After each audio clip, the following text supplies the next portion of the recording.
We'll look today at agents of change, really transforming about how we're actually building. We have another great case study, and this time on the circular economy, looking at Phoenix, Arizona, just to have a look at what they have done. And we'll also examine remodeling the construction and infrastructure industry through technology, a big theme. And of course, everybody really looking at what's new and exciting and what's going to future-proof this industry in so many ways. We're going to begin with transforming how we build, looking at agents of change. And we have a really great dynamic panel lined up for you for this. From COBOD International, we have the founder and the general manager, Henrik Lund-Nielsen, is going to be on this panel. Professor Charles Banon is joining us, Professor Carlos Banon, forgive me. Carlos will be with us. He is the co-founder and the director for AIRLAB. And also Ghaith Bakir, he's the lead regulatory engineer with the building and life safety technologies of UL. So really a great team there in terms of our panel. And our moderator for this session is a partner with Generation 3D. So I'm going to hand over now to Dominic Wright. Dominic. Good afternoon, Etna. Thank you very much for having us all. We have a topic this afternoon and three experts from the 3D printing or additive manufacturing industry. And our topic today is going to be agents of change, transforming how we build, particularly looking at obviously additive technologies and 3D printing and how that's going to make huge impacts in the region on both safety standards and as well as environmental change and sustainability, but also efficiency within construction. So we've got three experts from around the world, and thank you for introducing them.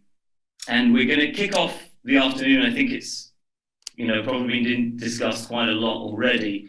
However, I would like to open the floor and hear about what, how this COVID-19 pandemic has affected everyone from a business point of view, from a personal point of view, and how you see your next 6 months going. So, Henrik, I'll open the floor. How's things been for you these last 6 months?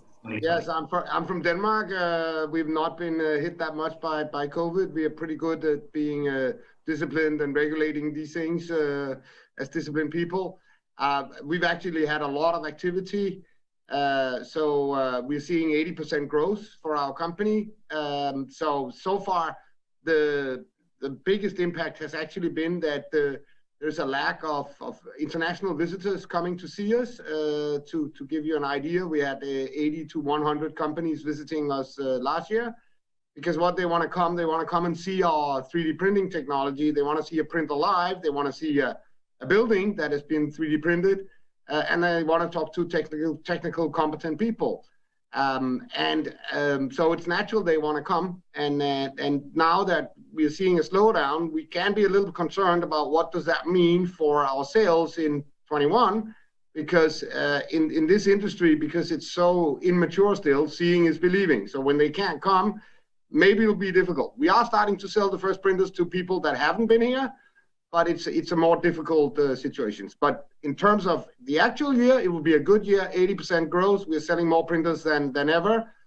We are now available in all regions of the world, including the Middle East, Asia, Africa, Europe, United States. Fantastic. Well, that's good to hear at least.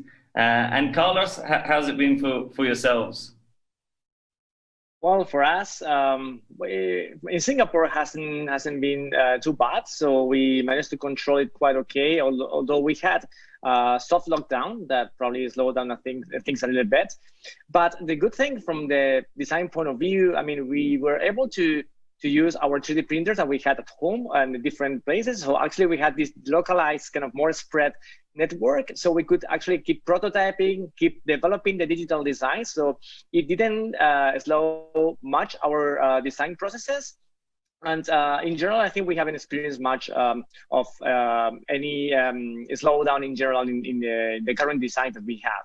So also because now people tend to go more to outdoor spaces, our pavilion in Gardens by the Bay has been more visited by people. So we created more awareness on the 3D printing in architecture in Singapore.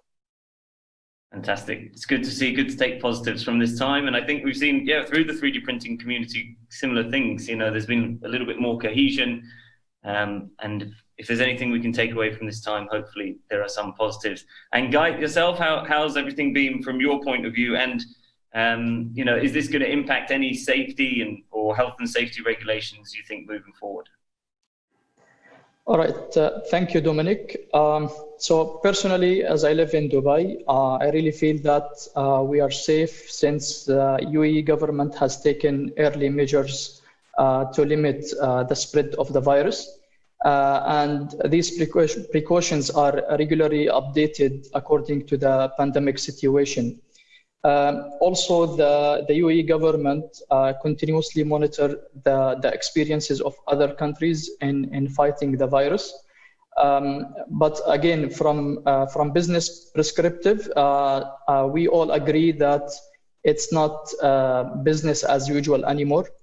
UL has made many modified working arrangements in accordance with guidance from public health officials in order to help keep our employees safe as we continue to deliver critical services. So these additional safety measures or modified actions allow us to continue to serve customers while also taking care of our employees' safety. So for example, we can still do safety audit or product testing, but we may be doing it remotely. Fantastic. Thank you very much, everyone. Let's dive straight into it. We've got so much to cover today that I want to get straight into the hard-hitting stuff. We had a chat briefly before this call, and the announcement was made last month that the strategic alliance by the Dubai Future Foundation has been launched under his patronage of His Highness Sheikh Hamdan. I was part of the initial meetings, and really what that is set up to do, plainly and simply, is to see how we can drive adoption of additive within the economy a lot further. So the first question is going to be really around that, and what support is required, do you feel, for the next generation of construction, and particularly obviously additive and 3D printing? What is required for that to be more widely adopted? I'm going to start with you, Henrik. Thank you. It's true. I think most of 3D construction printer manufacturers have been very encouraged and inspired by the Sheikh's vision for the amount of buildings that was supposed to be made with 3D construction printing. We've equally been disappointed with the advancements that we've actually been capable of making in UAE in particular. We're actually advancing much better in some of the other Middle Eastern countries, which is really sad and disappointing. I think one thing that is really required is that people have a more long-term view on this technology. We see a lot of people wanting to buy printers and then make money straight away on the first building or first two buildings. And that's difficult with an immature technology. You need to have a much longer view on the technology, also because the progress is so fast as it is. To give you an idea, we also printing windmill towers in cooperation with General Electric, and we printed a 100-ton tower last year, which took some small 3 weeks. We printed this year a 200-ton tower that took 3 days, to give you an idea. So double the amount of concrete printed, and we did it in a seventh of the time. So 20 times or 14 times improvement of productivity just in 1 year. Now, what we see a lot has been single one-off buildings that has been done in Dubai. And the problem with that is that will always be very difficult to be competitive for the technology, because there's so much perceived risk with applying a new technology. So that means that everybody that is involved, not the printer manufacturer, but in essence, all the other guys, the structural engineers, the architects, the architect on record, and so on, they actually charge enormously for their services related to 3D construction printing. And when you then take these additional high costs because of risk, and you allocate that on one single building, obviously that building becomes horrendously expensive. So two things are needed. We need to have projects where you allocate them on 20 buildings or 30 buildings or 40 buildings, because it more or less is the same cost, but just allocate it to more buildings. Then the competitiveness will show itself. That's number one. Number two is that the rest of the industry has to stop charging these ridiculous prices. I can give you an example. We have an example from another Middle Eastern country, and they gave an offer for the structural engineering and the architectural work that was 20 times higher than we can buy it for here, the same service in Denmark. It doesn't make sense. And everybody's like very afraid and charging wildly for going into 3D construction printing. And that just kills the project. And you'll end up with these one-offs, which will not be competitive. And therefore you don't see the progress, because there's no incentive for anybody that has done one very expensive project to do another one very expensive building. So we need much more long-term thinking, and we need structural engineers, architects, etc., that are working with the construction printer manufacturers to figure out a smart way to get these buildings permitted, and it can be done. I mean, we got our permit here in Europe. In Denmark, it has the strictest building code in all of Europe. We got that done in 8 days. So, and we also need authorities that are open to this technology. This technology is just like a new tool. We used to have manual screwdrivers. Now everybody's using electronic drills, and it's the most natural thing. This technology is just a tool we can adapt to any construction method that is required by the authority. The tool doesn't prescribe us to do it in a certain way. We are flexible. We can do it in multiple different ways. And to give you an idea of the buildings that have been made with our technology, not one has followed the same permitting strategy. So there's been different ways to get around this limiting factor that we have right now, which is that the building code has not been made to comply with 3D construction printing, simply because the code was invented before the technology was. And on that point, if I could just come back to you there, Henrik, do you think that is more of a regulatory issue, or do you think it is more of a commercial issue that people are looking at the return on investment in too short a time span, or both? I think it's both, to be honest, and I think the way to solve it is also do it in partnership. The authorities can't do it on their own because they don't have the competence. They don't know what is possible with 3D construction printing. But I also, to be honest, I don't think it's a showstopper right now. I think that too many people are scared of this building code, and there's no problem. We have been living up to building code in Germany. You know, if there's somebody that is strict in regulations, it's the Germans. And we've gotten building permitted in Germany. So it can be done. You just need to work together on it, be a little creative, not be too stubborn in the, but this is how we usually do it. Yeah, but why do you usually do it like that? Couldn't we do it like that and then obtain the same thing? So I must say that I'm a bit disappointed about the shyness of the related industries to grasp the technology and their eagerness to overcharge for the services that are needed. It's not enough that you have a construction technology. You need the intelligent services of architects, structural engineers, etc., and they need to price reasonable. I think they're very poignant points, and I think a lot of people in the industry feel, you know, similar frustrations, but I'm sure there are ways to overcome it. And if I could come to you, Ghaith, we were talking briefly before about some of the regulatory and health and safety studies that you had done and your organization had done. Could you talk a little bit about them and how you think that regulatory bodies could possibly use them in helping to advance building code and maybe demystify some of the myths we have around 3D printing? All right. So UL has been researching safety considerations of 3D printing for more than 5 years. We determined that unlike traditional manufacturing techniques, the 3D printing process introduced variability that significantly impact properties and performance based on how products are printed.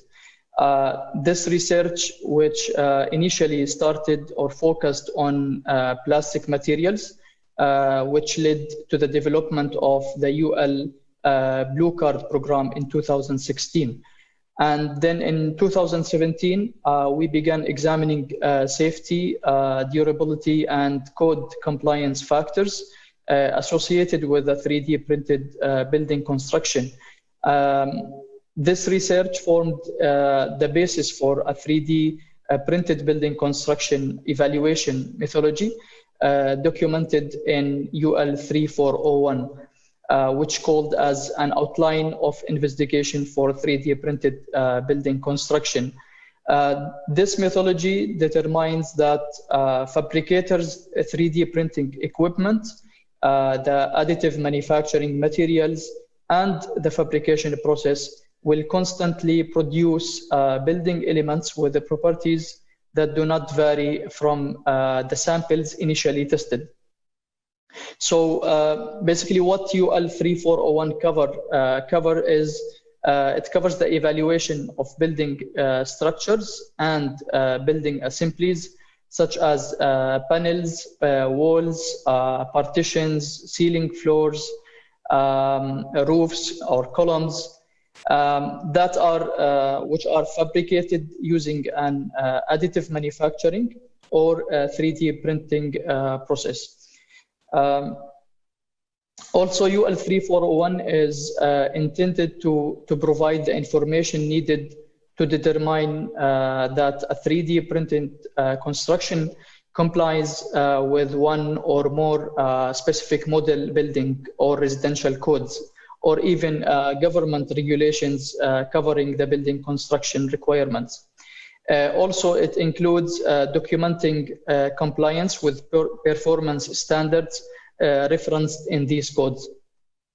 So in order also to provide you with an overview on what are the properties evaluated in this program, this includes the mechanical or structural strength, fire performance, air and water barrier, thermal insulation, indoor air quality, durability and integrity, and also among other things. So Dominic, to answer your question in short, in order to fully embrace this technology, I believe all stakeholders, including code authorities, need confidence that 3D printed structures are safe, code compliant, durable, and can withstand the elements for this anticipated lifetime. Okay, I think that's some very interesting points, especially, and I'm glad you touched upon looking at testing and reviewing different elements of the whole process, from material to machinery to the company performing it. I think Henrik may have had a point on there as well. Yeah, I'm about to boil over because now we are doing it again. We are making it too complex. This is not so complex. The Dubai and the whole UAE was built around columns, strong columns with weak bricks or concrete, some kind of soft concrete in between, right? So you can just look at the 3D printer as a formwork equipment alternative. So you print the perimeter of the column with your special, very difficult to get permitted 3D printed material, but it's just a formwork equipment, and that doesn't require special permit. Then you cast in traditional approved concrete, you reinforce it, you have a column. That's exactly how Dubai was built. Between the columns, you will have facade cladding. That's a facade cladding requirements. They are not as tough. The insulation, the thermal, the acoustics, that all follows the normal, because everything else we do as we conventionally do. So we make it way too complex. It is not complex. You can do it with the help of these 3D printed columns, where you just cast standard concrete in, and that's then the load-bearing part. Yes, it does become a little bit ridiculous, because the standard concrete that you cast with probably has a compression strength of 25 or 30, and the printed concrete that you use probably will have a compression strength of 50. But according then to the regulations, it will be the columns that are carrying the building that are load carrying, despite the fact that the walls will actually be stronger. Nonetheless, it's a very easy way to get around all of these problems, and you're good to go. And I think that's quite an interesting point. And I believe personally, the reason we've got to this very complex point is because there's always been a lot of myths around 3D printing, and people don't think of it as a formwork tool, let's say. They think of it as a magic machine that you press and you end up with a building.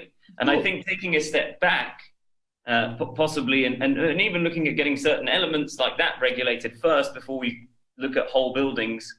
But you don't need to regulate it. It's already regulated. It says if you wanted, the building code does say if you have a column, it has to have this kind of concrete. It has to have this type of rebar in there. We just do the same. It's a no-brainer. It's a no-brainer. But the problem with that solution is then you cannot have structural engineers charging you hundreds of thousands of dollars for making the structural engineering for one building, which doesn't make sense. You know, we get structural engineering done here for 6,000 euros. You're done.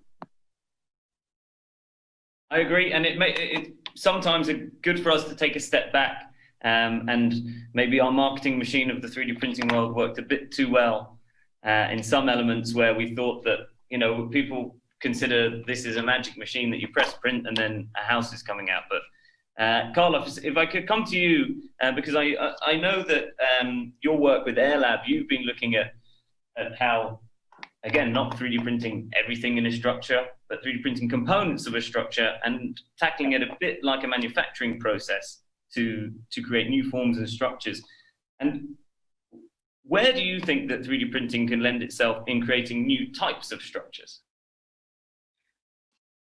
Yeah, I think that's a good one, and we're exploring that. That is actually part of our research right now. Definitely, I mean, when we talk about 3D printing architecture, I mean, Henrik also talk about the layers, right? The structural layer, cladding, and interiors, so they have different requirements, right? When we go to a structure, then there's engineers involved, of course, and there's also codes that we need to comply with. So, our approach was different to print the whole thing. We thought that with the current limitations of technology, also to try to find kind of a right balance between what is printed and what is used from standard components. We think that going hybrid is a way to go, especially in the topology of the space frame structures, because it actually unlocks many things. I mean, we can actually go really fine in the way that we place material with the printed components. So we reduce the mass, we reduce the amount of material that we use, and we increase efficiency. We can actually do more intricate nodes and connections that not only connect bar to bar, but also can integrate systems inside, because the profiles could be hollowed or more complex. So actually, the structure becomes more and more relevant in the layers of the building. So the structure can have more components integrated, and also to deal with more requirements. That connector could also connect bars, but also a facade panel, and also can connect other parts of the building. So we are actually looking at a way to integrate systems into these 3D printed components, which is actually quite exciting. So that's also part of what I think Ghaith was actually sharing, that, you know, education, right? We need to actually educate not only designers to really be able to deal with the digital design and these new manufacturing processes, but as well authorities, as well industry, in a way that there's kind of this ecosystem for these projects to happen. And we really think that showing the advantages, and now in this circular economy paradigm, and as well with the optimization of resources, 3D printing is actually a way to really fulfill this circular economy paradigm, and as well to minimize use of material, which actually would be, you know, making 3D printing more mainstream in the next coming years. Fantastic, and I think that's a good point, highlighting that there are many areas within architecture and construction that utilize 3D printing and a lot of different technologies. This is not a one-stop shop. It's not that, you know, I know you guys work a lot with metals and steel, yes, and obviously Henrik, yes, specialist in concrete, which is going to bring me, we are running out of time. Wish we had a little bit more time. Henrik, in the next, and I know we talk about this a lot, but what areas of the technology chain do you see improving the most over the next 5 years, and improving to the point that can help us get a breakthrough commercially? Is that on the machinery, materials, or even in levels of investment? What one of those elements do you see being the biggest advancement? No, it's a good question. I think the technology is there. I mean, we are selling printers as we speak. We've been selling the same printer for two years. It's the best selling in the world. It's tested and tried in all regions of the world. The technology is there. So that's not the issue. As I said before, it would be fantastic to have potential buildings owners that are looking at 20 buildings at the same time, not just one-offs, because then we can show that the technology is competitive. So that's one thing. Secondly, we need to have locally made materials. So this thing that you've seen in Saudi, for instance, was also done in Dubai, by the way, for the drone laboratory, where you import materials from Europe. It's nonsense. It's a killer economically.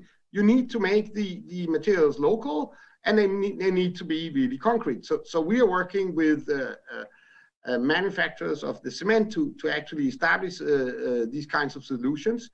And there are luckily also some local material suppliers that can supply to more reasonable prices, but they're still within the ready-mix, dry-mix solution, which everything else means that the materials are more expensive than ordinary concrete. We need to come to very close to the price of ordinary concrete. It just has to be 3D printable at the same time. It can be done. We've proven it. We've done it here in Denmark. So that's the second thing. And then actually, and this might sound a little strange, but the whole related equipment to the printer, every time we do projects and we look at our productivity and, where do we have problems in, printing constantly, fast speed and so on, it is in the material delivery system. So it's mixers and pumps and so on. Again, these things have not been made for 3D printable concrete. They've been made for ordinary concrete. And we do see a lot of limitations. We've had to invest a lot in understanding these and improving actually the technology of other people in order to get the full benefit out of our printer. So I think in terms of technology development, it will be the relationship between the printer and the other equipment that has to be able to deliver these quite large quantities of materials. As you just heard, in 3 days, we almost used 200 tons of concrete. And you need to have a very efficient material delivery system for that. That's very interesting. So maybe more than our technology, a bit more of a maturation of the rest of the market and the economy. At least for us, yes. We are already there with the technology and has been for 2 years. And Ghaith, from a regulation standpoint, where do you see the biggest challenge, or where do you see the need for the biggest advancement? What needs to happen from your perspective for this to be more widely adopted? Yeah, so I think the biggest challenge for code officials right now is figuring out how to evaluate these buildings. There is a strong pressure for them to approve 3D printed buildings in Dubai due to the maybe the Dubai future strategy for 3D printing. So right now, for the most part, building officials do not have enough technical expertise or experience in evaluating 3D printed building constructions, and they are looking for more information on evaluating this methodology or this technology in codes and standards. So what we need to do to support the initiative, builders need to demonstrate that the 3D printed structures comply with applicable codes, residential codes or building codes, to gain the code officials or the code authorities approval for the 3D printed construction. However, code compliance presents a challenge for both the builder and the code authority. Because building and residential codes currently lacking from prescriptive requirements for 3D printed construction. So even code requirements for concrete constructions are not directly applicable for cementous-based 3D printed construction, since the mortar or cement-based fabrication which is printed in layer upon layer fashion without forming members, are not specifically covered by the concrete standards referenced in these model codes. So the solution for this, since there are no prescriptive code requirements for 3D printed construction, code authorities must consider each project under the alternate materials and methods provisions in the code for their evaluation and approval. So this approach will allow them to approve 3D printed building constructions, provided they are shown to comply with the intent of the code provisions, and also to provide the code prescribed quality, strength, effectiveness, fire resistance, durability, and level of safety. So by using this, by using testing and evaluation data from standards such as UL 3401, is one recognized method whereby a code authority can determine equivalent code compliance for a 3D printed building. Also, for the interest in our audience, I would like to share that the ICC Code Development Committee, ICC is the International Code Council in the US, has included an adaptable appendix on 3D printed building construction in the 2021 edition of the International Residential Code, the IRC. So this appendix requires buildings and structures fabricated in a whole or in a part using 3D printed construction techniques to be designed, constructed, and inspected in accordance with UL 3401. So by having these requirements documented in recognized code, it provides builders and the code authorities with a sound technical basis for designing, fabricating, and approving 3D printed construction. Thank you very much. And yeah, having a local framework and all parts of local industry involved in that, I think is going to be so crucial. And I know it is something DFF are trying to do. Carlos, if I come to you, we have a few minutes left. From your perspective, what is in the technology chain, what is the most exciting thing for you that you're looking at? I know that you work a lot with different softwares and certainly different ways to design buildings, but also with technology and materials as well. Where in the chain, are you putting most of your time and attention to? Well, I mean, 3D printing opens so many possibilities right now using technology. So on one hand, we find a completely different way to think of designing buildings. So now our digital design tools that we use to create more performative buildings, more adaptable, lighter, can be actually designed and fabricated with 3D printed components. So actually that closes the loop. Typically 10 or 15 years ago, you were able to model any geometry, but it was very difficult to fabricate it. Now we can do it.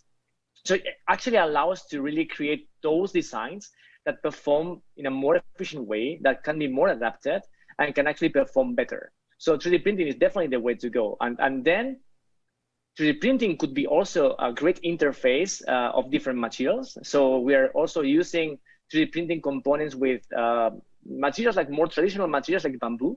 And the 3D printing actually changed the way that you use bamboo in construction. And we are using that in Singapore as well. So we have developed some pavilions. In stainless steel, we have done space frames. So yeah, we mentioned before, like the code could be a hurdle to cross.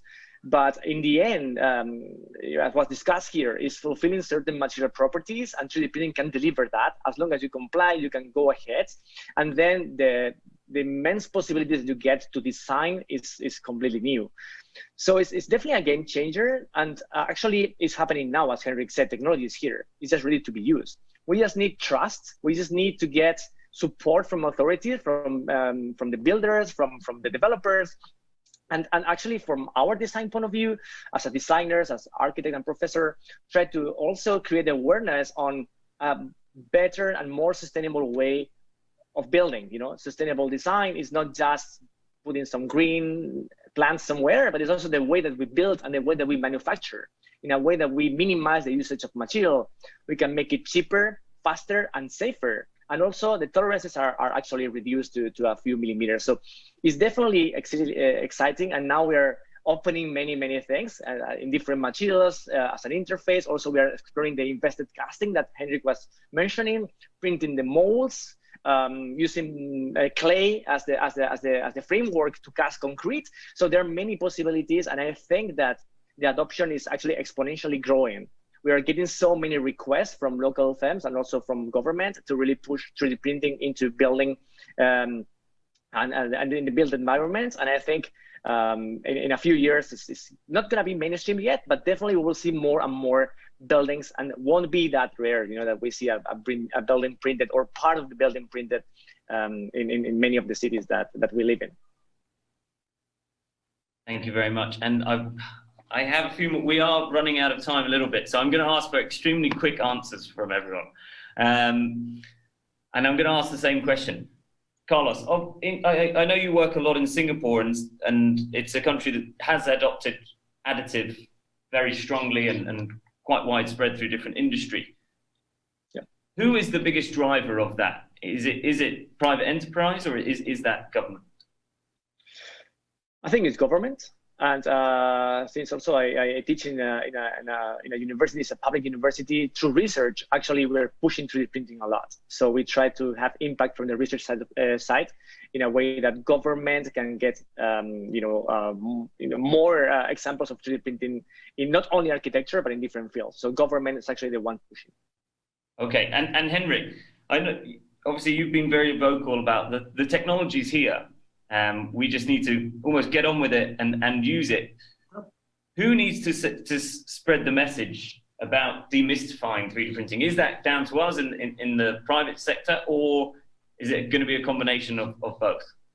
No, it is. And as usual, we live in a capitalist world. The authorities can say what they want, but what drives the world is money and investors and private business. So if I have to answer the same question that Carlos answered, I would say, for us, it's 98% it's private business. And I'll tell you a couple of other interesting points. Potentially, very likely, our biggest market next year, and the market that will see the most 3D printed buildings, will be Africa. Wow, you didn't see that coming, huh? Number one. Number two, probably, who has the least right now? The US. But who is on the move? The US. So actually, Dubai is risking, Dubai had a lead, but it's risking being overtaken by a lot of these other areas where there's really a lot happening due to private initiative. And again, we've done it again today. We have spoken way too complex about this. We have spoken about the ideal situation that was needed when everything is perfect. That's fine. That's a long-term plan. The short-term plan is we have the present building code. We can work with it. It's not a problem to live up to the code. Let's go do it. Let's not speak about the wishful future that needs 3 or 4 years of work. Let's just go do it now with the building code. We can do it. I like it. I'm going to have to wrap us up there, and I'm going to really wrap up on that point. And I think what came out of this is that the technology is here. The private organizations are here. Companies like Henrik's can certainly support, any construction company around the world in really getting a project live and getting a large scale project live. What we need probably more is maturity of the market and the rest of local markets to start to be integrated into the process, whether it is other engineering firms, architectural firms, or even subsidiary equipment. We need a bit of wider involvement outside the tiny pool of 3D printing and 3D printing experts. And I think that goes for much of the 3D printing industry, that we need all the ancillary services to join in and be part of this push as well. But then we do also need a bit of a longer term vision, especially when looking at return on investment from private investors and contractors. That, tomorrow building one building, you're not going to get your return on this magic machine. and that you're going to start building things for a tenth of the cost. It is a longer term investment. It's a longer term play for efficiency, for better use of natural resources, and obviously eventually as well a good return on investment. Now we are going to open the floor for questions on everything you've heard. For everyone here, I hope you've enjoyed the talk. The floor is now open. And welcome back. And a big thanks, of course, to our sponsors for this session, to the Digital Smart Talk Series sponsor, Autodesk, and UL for this session. We're delighted that we have them here. And of course, what a great dynamic conversation there, transforming how we build. So much more to go. Henrik, I got to start with you. We're looking at, I think the transformation that's going on, it's in place already, it's happening. But really, I get the feeling you need economies of scale in this. We need to roll this out more, and we really need to see this happening. We've got great examples of one-off buildings, but how are we going to actually move this and get more momentum in it? Talk to us about that. Yeah, no, you're totally correct. The problem so far has been that most projects have been focused on both, let's say, some architectural design solutions, which were quite costly, and also one-offs. And when you combine these things with also a little more complex architectural and structural engineering and permitting process, you get a lot of one-time cost. And if you allocate all these one-time costs to one project, that one building ends up being dreadfully expensive and not motivating to be replicated or copied in the future. So we need to do projects with 20 buildings, 30 buildings, 40 buildings, 50 buildings, and then we can really see the economies and the competitiveness of this technology. And I'm sure it's only a matter of time. We'll talk more about that in a minute. Carlos, in terms of architecture, how has 3D printing actually revolutionized how you work or helped or changed? Carlos. Yeah, sure. This is a really relevant question and very interesting one, because architecture has been and still is a rather traditional discipline, but architectural design has always progressed with improvements in material technologies. And now 3D printing can deliver faster, bigger, and stronger and cheaper outputs, right? And the integration of parametric modeling with performance optimization design strategies is redefining the entire process. So as a result, forms are more efficient, geometrically more complex and intricate, and also multifunctional. So for us as architects and designers, an entire new set of design opportunities spanning from extreme levels of precision to minimal tolerances to seamless transitions of materials that requires the use of custom built software and parametric models are kind of part of our new materials in the discipline. So the current and definitely the next generation of architects must be trained to work with these new technologies and these new tools to embed 3D printing in the design stage.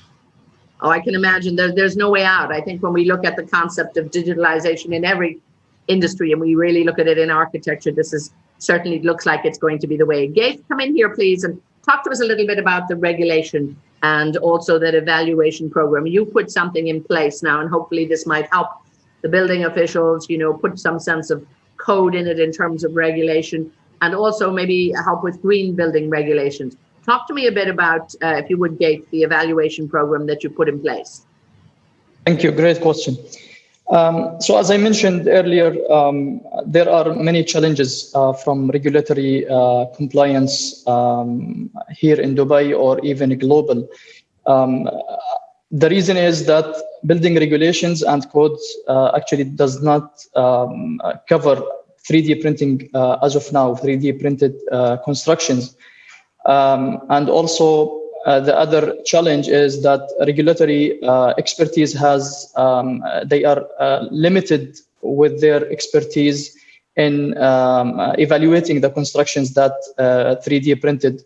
So with this evaluation program, that would help both parties, builders and the regulators or building officials to accept or to approve those 3D printed buildings.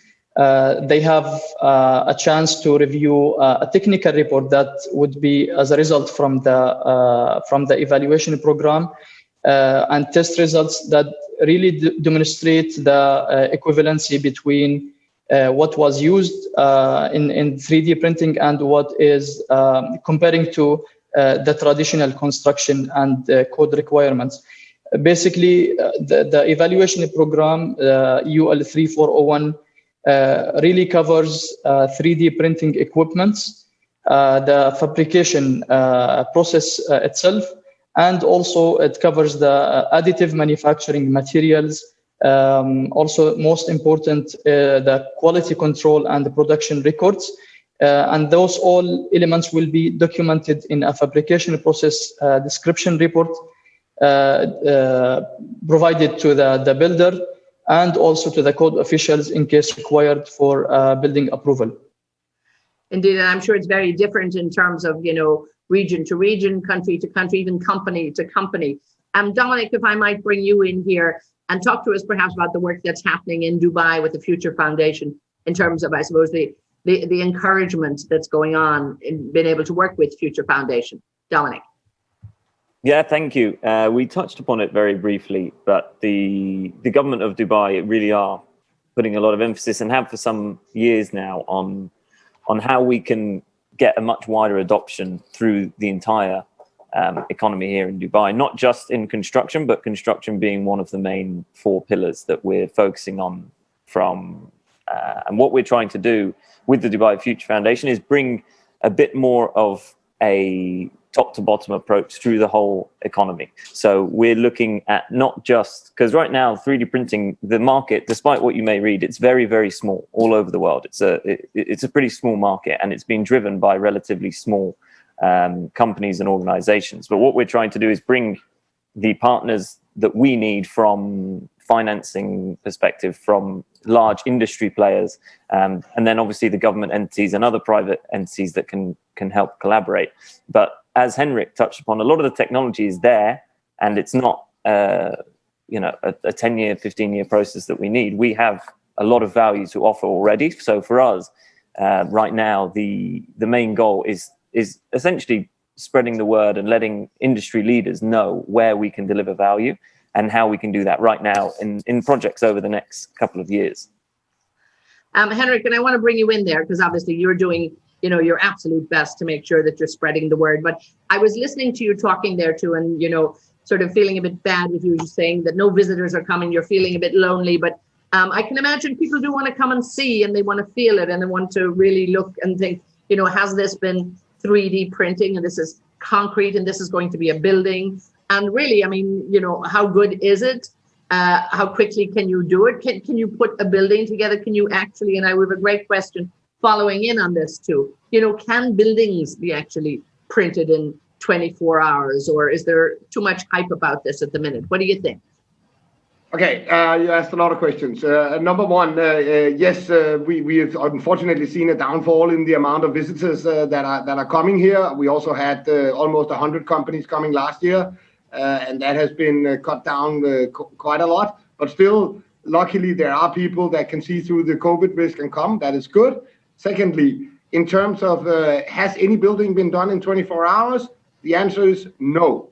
This is all hype. What the companies that made those kind of PR messages meant was that they had the technology that if everything was happening perfect, they could have done it in 24 hours. The only one that comes close is us. When we copied, we printed a copy of the original building we did in 2017. It took us 2 months at the first time. The second time, it took us 28 hours. So a 20 times improvement in productivity. But again, it's only printing of the walls so far. It's not making the plumbing, electricity, etc., etc. So yes, it is a 3D printed building, but not the entire building is made with 3D printing.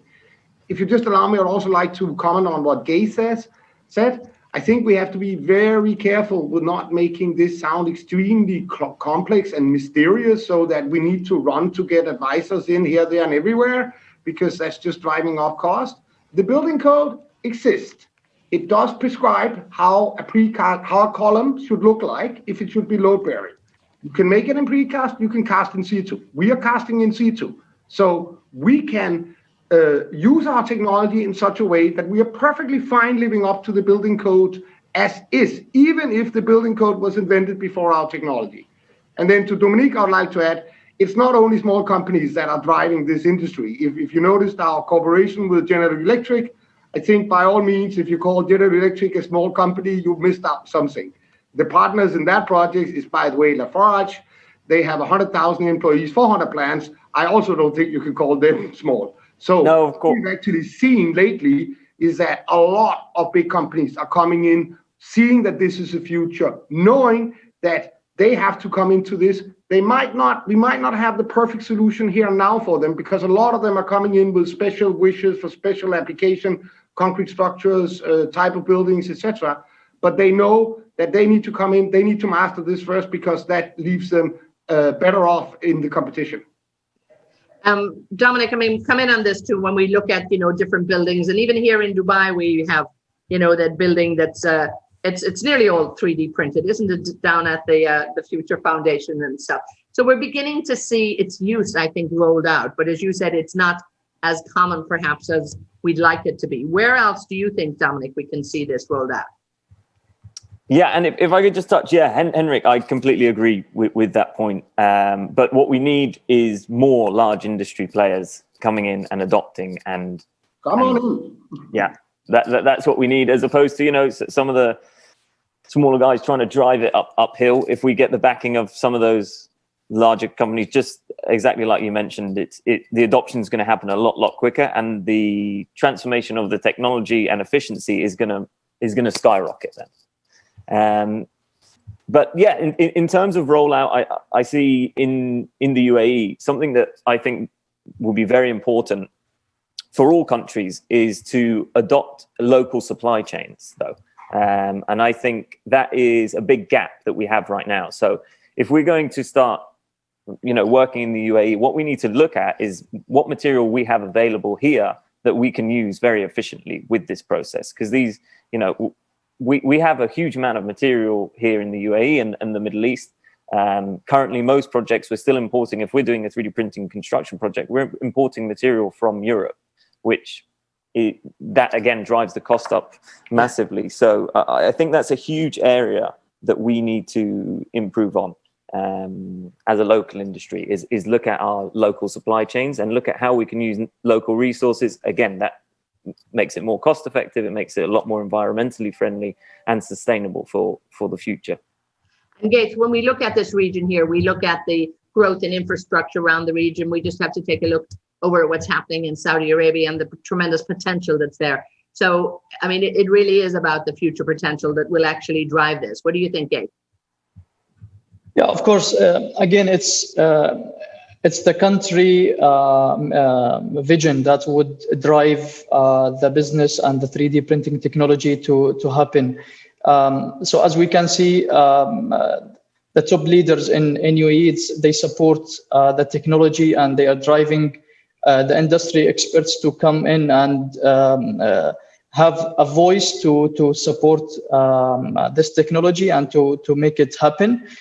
Similar case would be in Saudi Arabia when the support comes from top leaders and business leaders as well as the experts in order to support this technology to come in place and play a really big role in constructions, specifically in Saudi Arabia, where you have a very large constructions areas, and also building new cities outside of the capital.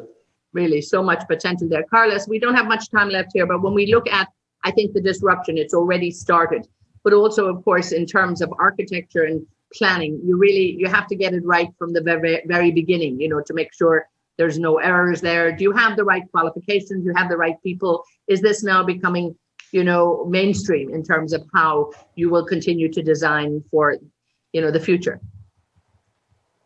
Definitely, I agree. I mean, the design process is quite traditional, from, let's say, conceptual sketches to technical project to construction phase, has been typically driven by drawings. Now, 3D printing represents a really important breakthrough to really fulfill the digital workflow in the different stages, right? So designers can get immediately information about printing codes, the manufacturability, the mechanical specifications. So that happens at the very early beginning of the design phase, right? So it's a huge change, and also suppose a shift in paradigm from standardization to customization, right? So we can actually do bespoke components that simplifies the translation from design to construction, as the parts can be manufactured directly from the computer without the need of producing any document, right? So actually, it's a huge change in the design industry.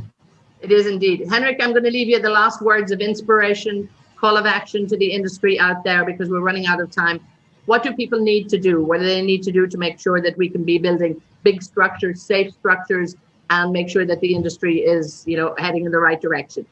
We need to get a team together, so an architect on record that can do the architectural drawings, structural engineering. Then they need to get hold of a 3D printing technology company, like a company like ours, and a GC, and together they can make a project for 20, 30, 40 houses, and then we can show the competitiveness of this technology. One last thing, we just did a three-floor apartment building down in Germany. It was done with our technology, and we hope next year we will move to 5 floors or even 6 floors. So it's exciting. I think the future, the possibilities are endless, and it's a really dynamic new way of building, I think. So we all have to get very excited about this. Thank you all so much. It's been tremendous to have you all here. Really, Ghaith, Henrik, Dominic, thank you, Carlos also. And also a big thanks, Dominic, for moderating that panel. Sorry we don't have more time, but it's a topic I think we're going to hear a lot more about here at the Big Five for years to come. So thank you all so much.